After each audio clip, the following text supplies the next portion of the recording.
twongeye turatomboye bana b'Imana kuba tugiye ubuntu na Nyagasani akaba duhamagaye ku neza ye. Ku izina ry'Imana Data na Mwana na Roho Mutagatifu, amen. Amahoro bana b'Imana, ni muhumure, Imana iradukunda, ije kudukiza kuri iki cyumweru cya gatandatu cya Pasika, tariki 10 Gicurasi 2026. Dore amasomo agiye kuduhuza n'Imana. Isomo rya mbere mu itariki byakozwe n'intumwa, umutwe wa 8 umurongo 5 kugeza ku wa 8 n'umurongo 14 kugeza ku wa 17. Filipo aramanuka ajya mu mujyi wa Samariya, yigisha abahatuye ibya Kristo. Rubanda bashishikariraga n'umutima umwe inyigisho za Filipo, kuko bari barumvise ibitangaza yakoraga kandi bakanabibona. Koko rero roho mbi zasohokaga mu bari bahanzweho zisakuza, ibimuga byinshi n'ibirema bigakira. Nuko muri uwo mujyi haba ibyishimo byinshi. Intumwa zari Yerusalemu zimenye ko muri Samariya bakiriye ijambo ry'Imana, ziboherereza Petero na Yohani. Bagezeyo basabira abanyasamariya kugira ngo bahabwe Roho Mutagatifu, kuko nta n'umwe muri bo yari yamanukiyeho. Bakaba bari barabatijwe gusa mu izina rya Nyagasani Yezu. Nuko Petero na Yohani babaramburaho ibiganza, maze bahabwa Roho Mutagatifu. Iryo ni ijambo ry'Imana. Zaburi ya 66. Mahanga mwese nimusingize Imana, nimurate Uhoraho. Mahanga yose nimusingize Imana, muririmbe ikuzo ry'izina ryayo, muyikuze muvuga ibisingizo byayo. Nimubwire Imana muti, mbega ibikorwa byawe biratera ubwoba. Abatuye isi bose bapfukamye imbere yawe, bakagucurangira baririmba izina ryawe.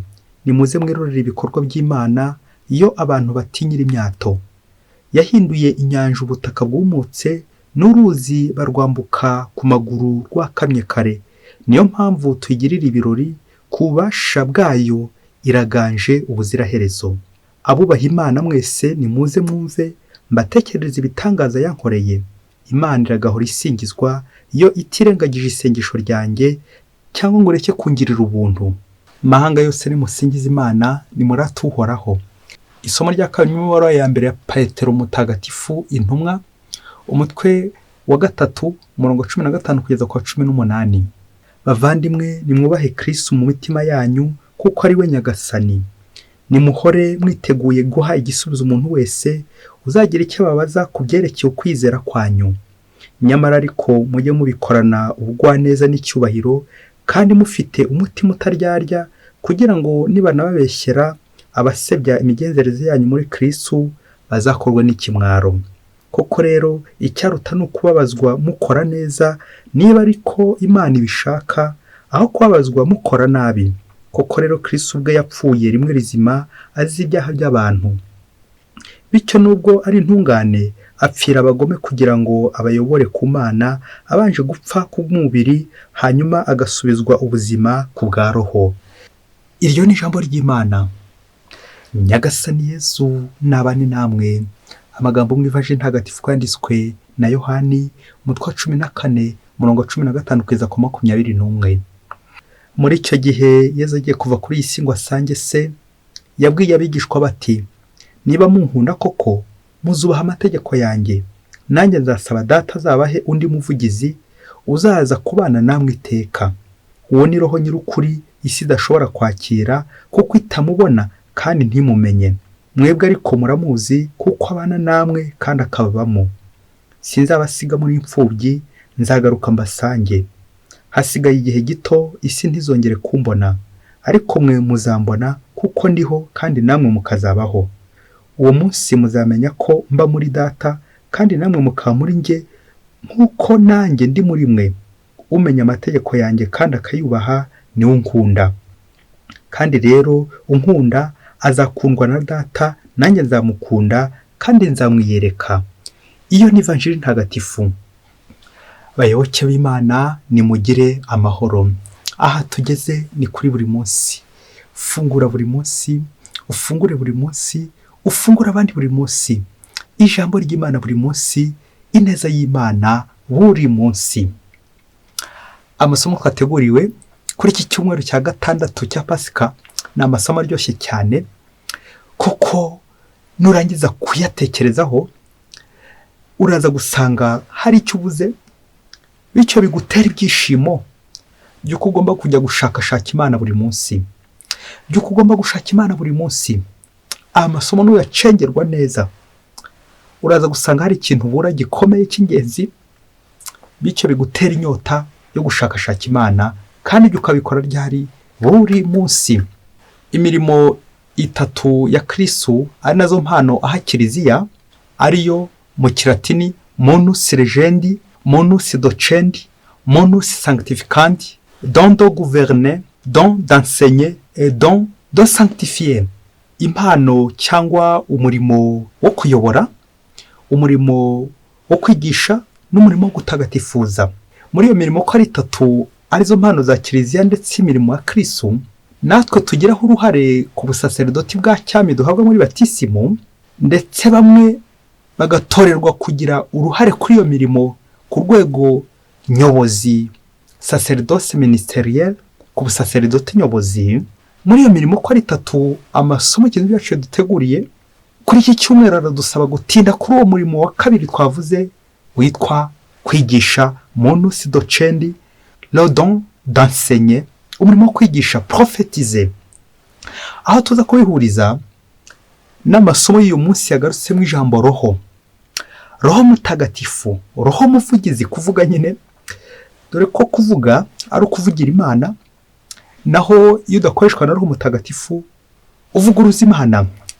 Niba nkoreshwa na roho mutagatifu ndaza kuvugira Imana, ariko niba roho Imana atandimo ndaza kuvuguruza Imana. Ngaho tujye kugana mu ngingo iza guturanga igira iti gukoreshwa na roho mutagatifu. Ingingo kandi turayifashwamo n'icyumweru cy'uno munsi cyitwa icyumweru cyo gusoma Bibiliya. Ese gukoreshwa na roho mutagatifu no gusoma Bibiliya biraza guhurira hehe? Kugira ngo wumve ihuriro ryabyo, reka mbanze nk'igisobanuro cya Bibiliya nkubwire n'abayanditse abari bo n'uwabafashije kuyandika. Ndagira ngo wasanga ufite amatsiko nawe umva iki gisobanuro cya Bibiliya. Nk'uko Gateyisimu ya Kiliziya Gatolika ibitwibutsa muri nimero yayo ya 7, aho igira iti Bibiliya ni iki ubundi? Bibiliya ni igitabo gitagatifu kirimo ijambo ry'Imana, kirimo ibitabo by'isezerano rya kera n'irishya. Gateyisimu ya Kiliziya Gatolika ikomeza itubwira kuri nimero yayo ya 8 abanditse Bibiliya, aho bagira bati Bibiliya yanditswe n'abahanuzi n'intumwa n'abandi bantu benshi b'Imana bamurikiwe nande? Bamurikiwe na roho mutagatifu. Amen, amen, amen. Ngaho iki cyumweru cyo gusoma Bibiliya kiza guhurira n'amasomo nyirizina yateguwe kugira ngo natwe twongere twibutse harya roho w'Imana aratumurikiye. Niwe utubwiriza, niwe atubwiriza se atubwiriza gusoma ijambo ry'Imana. Ijambo ry'Imana turaryumva kenshi, ni kangahe njya nibwiriza nkaryisomera nkaryumva ku giti cyanjye, atari uko babinyibukije kuri iki cyumweru cya Bibiliya cyo gusoma Bibiliya. Soma Bibiliya yawe ubwirijwe na roho mutagatifu, kuyoborwa na roho mutagatifu. Reka nawe roho mutagatifu akuyobore, nibwo uzagera aho ujya amahoro, ukayoboka Imana, ukamenya Imana, ubibwirijwe na roho mutagatifu. Amasomo yose yagarutse kuri roho mutagatifu, ubwo dukomeza kumuyambaza tumutabaza kugira ngo aze iwacu atubwire uko Imana ikora n'uko ikoze. Inspiration, iryo jambo roho w'Imana umurikira abanditsi, na niyo natujye gutumurikira. Inspiration, inspiré par le Saint-Esprit, roho w'Imana agakubwiriza agakuyobora kugeza ubwo ageze heza. Twongeye tuzirikana ibyo dusoma, ese bituma tumenya Imana? Iyo duhuye n'inyandiko ntagatifu nkabumbura Bibiliya, nshobora kumenya Imana? Turaza gusoza ino nyigisho ubona ko ufite ikibazo nanjye ndagifite, cyuko wasanga akenshi tutajya dusoma Bibiliya. Uwo murimo wo kwigisha, kuvugira Imana, akenshi tutawukora neza uko bikwiye. Kubera iki? Hari igihe wasanga udakoreshwa na roho mutagatifu, hari igihe atari roho mutagatifu kuyoboye, kuyoborwa na roho mutagatifu. Isomo rya Bibiliya byakozwe n'intumwa, twumvise Filipo umudiyakoni uri kwigisha, ajya mu mujyi wa Samariya agahigisha abahatuye Kristo. Amen. Ibyanditswe bitagatifu byose bigaruka kuri Kristo. Niwe ntangiriro, niwe herezo, niwe zingiro. Intangiriro ndetse n'iherezo niyo byose bishingiyeho. Ngo nuko rubanda bashigaga kumva ibyo intumwa zavugaga. Icyo tuzirikana muri iri somo ni ibyishimo intumwa zisiga igihe zimaze kwamamaza inkuru nziza, nibwo twumvise ibyishimo bikomeza, bakabatizwa, nyuma bagahabwa na Roho Mutagatifu. Ubwo nibwo bukristo. Ngo Petero na Yohani babaramburaho ibiganza, maze bahabwa Roho Mutagatifu. Amen, amen, amen. Iyo umuntu amaze gukomezwa, abahawe ubutumwa kujya kubera Kristo umuhamya mu bantu, umugabo mu bantu, nk'uko Zaburi yabitwibukije, Zaburi ya 66 twahimbaje igira iti, mahanga mwese nimusingize Imana, nimurate Uhoraho. Amen. Kujya ku isi yose kwamamaza Imana, igihe umaze kwakira Roho Mutagatifu agakuyobora, agakugeza no ku bandi abatazi Imana, kugira ngo nawe wakomejwe ujye gukomeza abandi. Isomo rya kabiri ryo mu yoro ya mbere ya Petero Mutagatifu intumwa riratubwira uburyo umukristo agomba kubaho muri ino si, kabone ubwo yahura n'ibitotezo, agahinda, amakuba, ko agomba kurangwa no kwiyoroshya, ko nta zindi ntwaro tugira keretse gukomera ku budacogora. Icyaruta no kwavezo dukora neza niba ari ko Imana ibishaka. Ubuzima bw'umukristo n'ubuzima buyobowe na Roho Mutagatifu, ukajya Roho Mutagatifu kujyana, ugakora icyo akubwira, ugakora icyo Imana ishaka. Ubuzima buyobowe na Roho Mutagatifu. Ivanjiri no munsi turazirikana Yezu ugiye kujya kwa se mu ijuru, maze akagira ibyo asigira intumwa ze, nuko agasezeranya intumwa ze ko agiye kohereza Roho Mutagatifu, Roho umuvugizi uzaza kubana namwe iteka. Uwo ni Roho nyir'ukuri isi idashobora kwakira, kuko itamubona kandi ntimumenye. Amen, amen, amen. Roho w'Imana, Roho Mutagatifu, Roho tumurikira, Roho tubwiriza ibinyura Imana. Ariko hari abatamwakira, hari n'abandi bamwakira. Abakira Roho Mutagatifu bayoborwa nawe, bakavugira Imana, naho abatamwakira ntibamumenye bavuguruza Imana. Ikizakubwira ko ukoreshwa na Roho Mutagatifu nta kindi tegeko nyine ry'urukundo, kuko ubutatu butagatifu buhujwe n'urukundo. Ngo kandi rero nkunda azakundwa na Data, nanjye nzamukunda kandi nzamwiyereka. Amen, amen. Imana buri gihe iratwiyereka, cya gihe dufite urukundo, cya gihe Roho w'Imana ari uri kudukoresha, cya gihe turi kubwirizwa na Roho Mutagatifu. Burya Yezu nawe aba ari gutwiyereka. Tuba turi mu Mana, tugendana n'Imana, ukoreshwa na Roho Mutagatifu. Iki cyumweru buri wese yongera arebe aho Roho w'Imana mukoresha, ibyo akora bimurikiwe na Roho Mutagatifu. La vie inspirée, ubuzima buzira umuze umurikiwe na Roho Mutagatifu. Abantu benshi kuri ino si tubaho uko dushatse, tukaryama uko dushatse, tukarya uko dushatse. Ni kangahe ubuzima bwawe ari Roho w'Imana ugenda akuyobora akubwira ati jya ahangaha, kora kino, genda, hagarara, wijya hariya, kumurikirwa na Roho Mutagatifu. Mubyeyi, iyi nkuru ngiye gukubwira uyumvana ubushishozi. Ushobora gusanga warayumvise, wongera uyumve kuko biryoha bisubiwemo. Ushobora no gusanga ari ubwa mbere yumvise. Roho w'Imana kumurikire kugira ngo akore ku neza umutima wawe. Iyi nkuru yumve, nuyumva ubihuze n'amasomo y'uno munsi, hanyuma ufate icyemezo cyo kureka Roho w'Imana agakuyobora. Ngo umunsi umwe ngo habayeho umupadiri w'igisambo. Ndabizi bamwe batangiye kugira amatsiko, bamwe bibaje ati koko padiri w'igisambo mwa yabaho? Umuntu uvuga ijambo ry'Imana, umuntu uhagara kuri alitari agatura igitambo cy'Ukarisiya yaba igisambo? Birashoboka ko yaba igisambo. N'abayuda se ntibari bakurikiye Kristo? Ntibamugambaniye? Yewe ntacyo umuntu atakora, ntacyo umuntu atakora. Umubyeyi we ushobora gukora icyiza cyangwa ukora ikibi, bitewe n'uko ubuzima bwawe umurikiwe na Roho Mutagatifu cyangwa burimo umuriro wa sekibi. Inkuru y'umwana isubira inyuma. Ndabizi wagize amatsiko yo gukomeza wumva umupadiri w'igisambo ibiza guhakurikira. Ikindi kandi tutakwirengagiza nuko abapadiri baberwa n'urubwa. Ikintu cyose kibaye kibi kuri we gihita gikwira isi, urubwa n'ibindi byinshi cyane. Reka twikomereze iyi nkuru, ukomeze uyumvane ubushishozi. Wa mupadiri ngo aza gutumirwa mu rugo rumwe kugira ngo ajye kubaha amasakaramentu. Bishoboke ko ari penitensiya cyangwa usigo kw'abarwayi, bitewe n'uko nyine famiye yari ifite ikibazo cyo gukena amasakamento dore ko bari abakristo muri umuryango waratumiwemo. Nuko umupadiri aragenda atanga amasakaramentu nk'uko yari yatumiwe.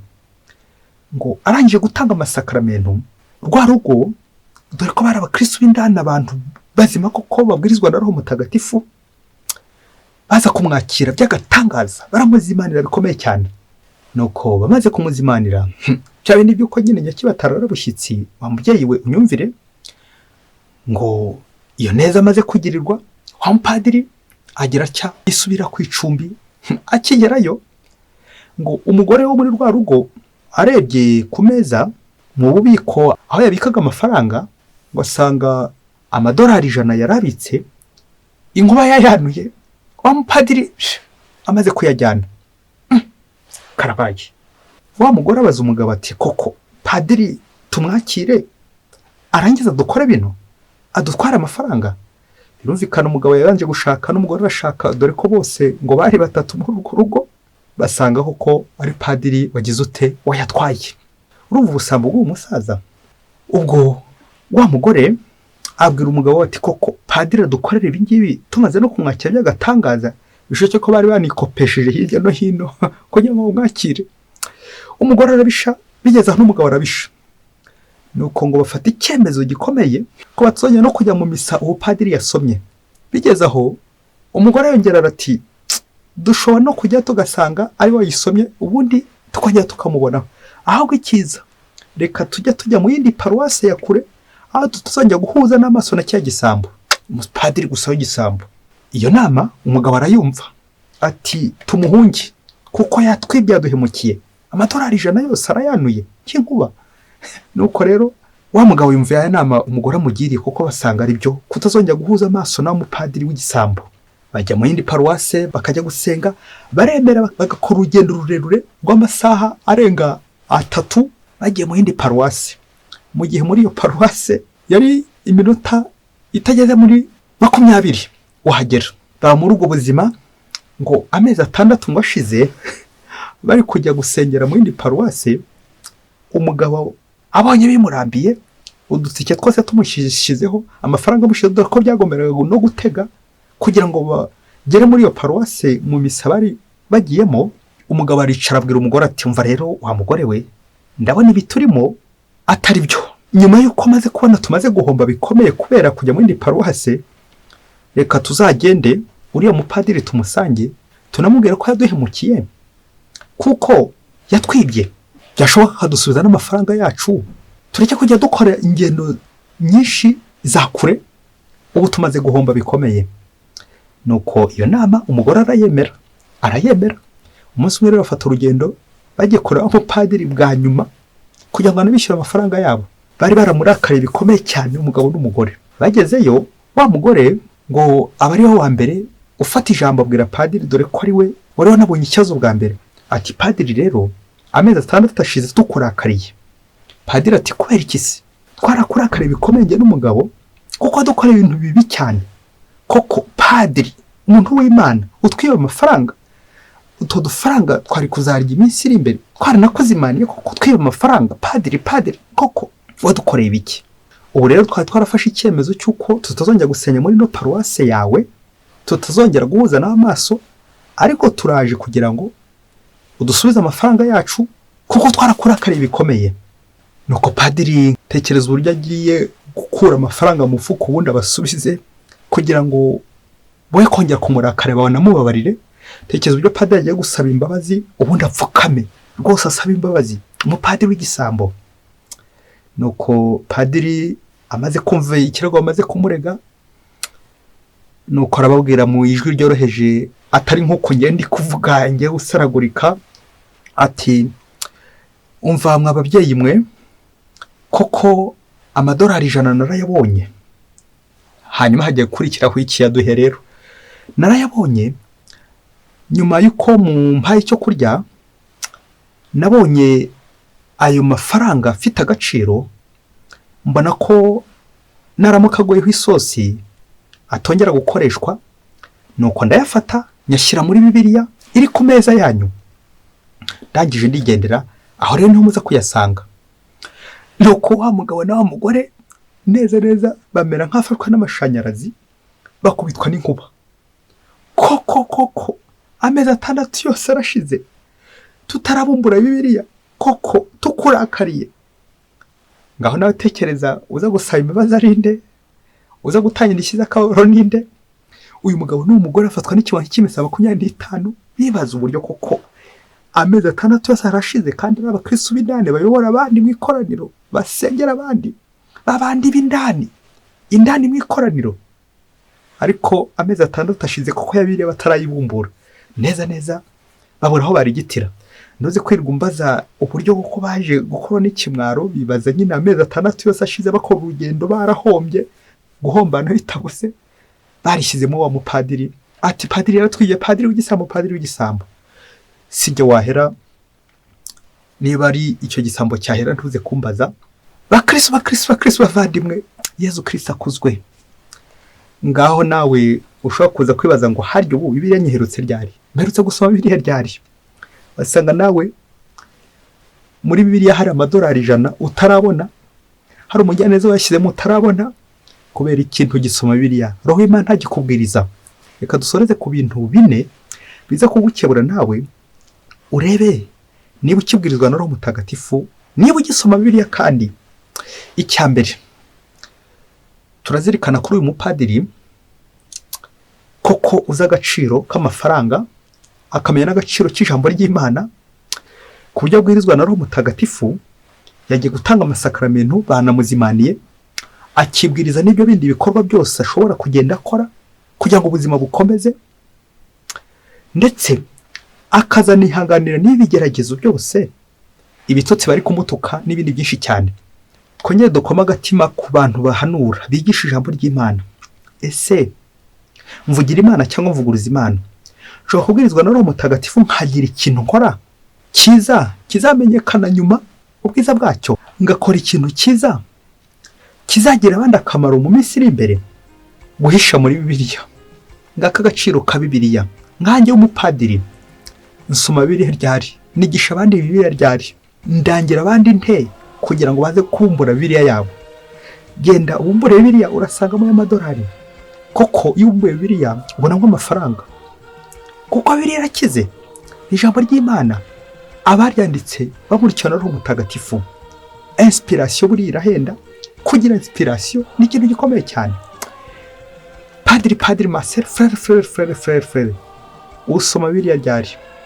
Aho nawe ujya ubwirizwa na Roho Mutagatifu, ukabasha kujya gutanga amasakaramentu, ukabasha gukora ibikorwa muri ku rugendo wese uyobowe na Roho Mutagatifu. Ibaze nanjye nibaze. Icya kabiri ni iyi famiye twatindaho, umugabo n'umugore bamara igihe kirekire barakariye padiri, bagatagaguza ibintu byabo kubera iki? Kudasoma Bibiliya. Dutekereza ingo zacu, umugabo n'umugore badasoma Bibiliya, aho umugore ashobora gushuka umugabo, aho n'umugabo nawe yashuka umugore.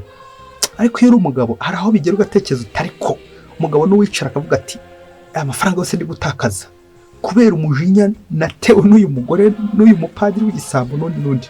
Ariko nawe iyo nahaguruka ibisaba nkabyikuraho, gufata icyemezo nk'umuntu w'umugabo, kubwirizwa na Roho Mutagatifu. Hari abantu wahemukiye, hari abantu wagambaniye, hari abantu wiciye umutima, hari abantu uvuga nabi. Bose icara ubasaba imbabazi. Urugo rwawe ruba ari urugo rutumva amabwire. Niba hari igikomere ufite uyu munsi, Roho Imana atambuke iwawe ubohoke. Hari abantu babikiye akantu, bose babohore ku neza Nyagasani. Icya gatatu tujya kuzirikana ni urwo rugendo rw'ibintu twagiye tubika. Hari abantu warakariye, hari abantu mutagisengana, ati sinzojya gusengana n'uyu, sinzojya kujya mu misa uyu padiri yasomye kuko yangiriye nabi, yanteye igikomere, yarankomerekeje.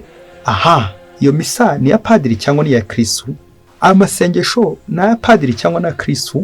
Ongera utekereze urugendo se kibashobora kugukoresha rimwe na rimwe agakwibagiza Imana, akaguhombya, ukagikantarange ukagenda imisozi n'imisozi kubera guhunga ijwi ry'Imana.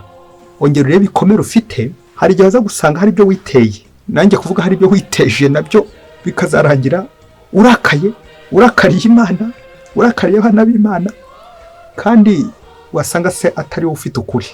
Roho nyir'ukuri nagutambukamo uzamenya ukuri, bwa burakari bugabanuke, ufata icyemezo cyo kubohoka. Roho Muvugizi akuvugiremo. Icya kane dusorejeho nk'uko twabivuze, umunsi wo gusoma Bibiliya. Yaba iriya famiye kuba yarasomye Bibiliya nyuma y'uko padiri agiye ku mugoroba, nyine nka famiye zose ziterana ku mugoroba zikumva ijambo ry'Imana, umwe agasomera abandi ijambo ry'Imana, ariya amadolari 100 bari kuba bayabonye. Bityo ntibijundike padiri w'igisambo ngo yatwibye. Nuko batasoma Bibiliya. Natwe byatuha nk'abakristo, aho ushobora gusanga ubuzima bwacu hari byinshi dusoma, hari ibinyamateka dusoma, ariko Bibiliya yo tutayisoma, ijambo ry'Imana tutarisoma. Koko yaba usomanye ijambo ry'Imana wakamurikira nyine n'Imana. Yaba uzi ko ijambo ry'Imana abaryanditse n'ababwirijwe na Roho Mutagatifu, nawe ugomba kurisoma muri uwo mujyo wo kureka Roho Imana agakubwiriza. Iyo urisomye ijambo ry'Imana ryahumekewemo n'Imana, nawe Imana igenda iguhumekeramo.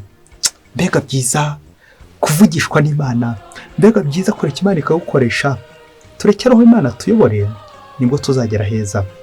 Tureke ijambo ry'Imana rituyobore, nibwo tuzabaho neza. Ijambo ry'Imana buri munsi, Bibiliya buri munsi, ijambo ry'Imana buri munsi. Yego hari ibyo tudasobanukirwa, ariko iyo usoma ijambo ry'Imana ugenda urushaho gusobanukirwa. Ngaho nawe rero umbure Bibiliya yawe, usome Bibiliya uno munsi, ureke Roho Imana akubwirize, agukoreshe, nibwo uzagera heza Kristo agushaka kubera impuhwe ze. Mwese mugire icyumweru cyiza, musoma Bibiliya zanyu, mumbura Bibiliya zanyu, kugira ngo Roho Imana bamurikire. Imana ibahe umugisha. Imana Data na Mwana na Roho Mutagatifu. Amen. Padiri Masomo Ladislas wa Diyosezi ya Cyangugu.